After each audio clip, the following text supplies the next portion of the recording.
built for service, how our commitment to public procurement has kept us strong for 15 years. This week, in October of 2010, I started Civic with a mass outbound email telling people I was doing so, with absolutely no pipeline, no employees, and no true understanding for how hard it really was to try to make a company.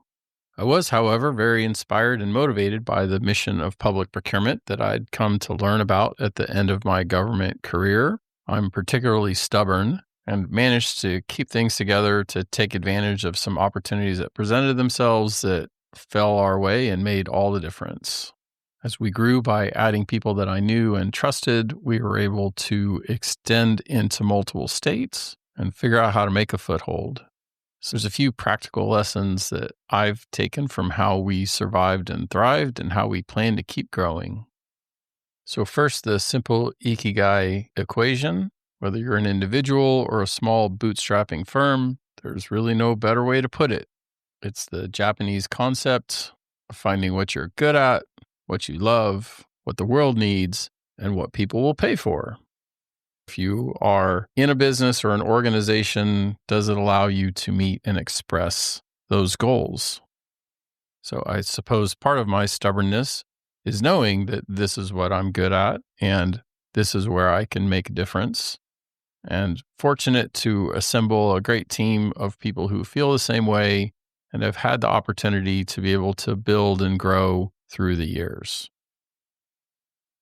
Secondly, speaking of my team, why hiring public procurement professionals makes a difference.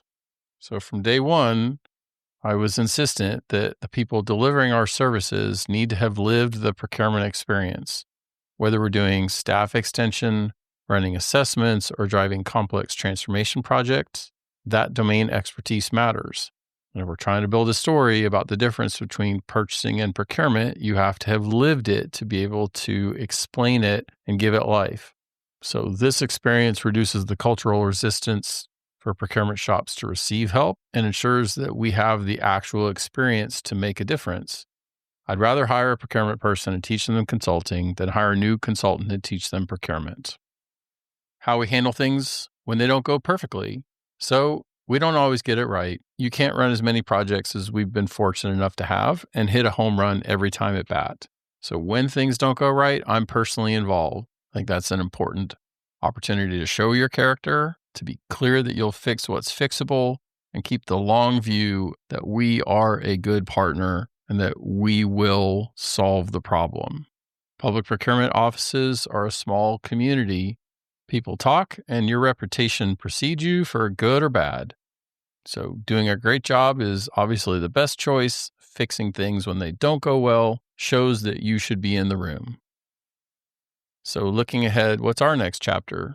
We've been re-awarded the NASPO procurement contract, which is the basis for most of our statewide contracts.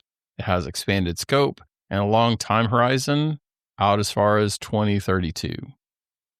So this new lens supports our creation and implementation of new services, ranging from expanding advisory offerings, which I'm rolling imminently, to truly supporting AI access, blending with our team expertise, which is another new thing that we are constantly working on. So our focus will be on extending the practitioner capacity while preserving a bias to action and procurement as a steward of the public trust.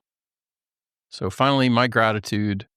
I'm deeply grateful to my team that has stayed committed through all of this time and the clients who entrust us with meaningful work, and to our partners like NASPO and E&I and TechShare for their support in our ability to have contracting methods that allow us to serve. I've said very often in my life that it's hard to be truly successful unless a lot of other people want you to be. And so I'm very appreciative to be able to wake up and work on a mission that I've chosen and allow others to do the same. So thank you for your support through the time since that very first evening of me sitting on the bed and sending an email to 500 people saying that it was time for a new challenge. Hi, it's Dustin Lanier. Thanks for listening. Please find me on LinkedIn for original public sector operations content every week. And please reach out to me if I and my team of procurement professionals at Civic Initiatives can help you be a public procurement change agent.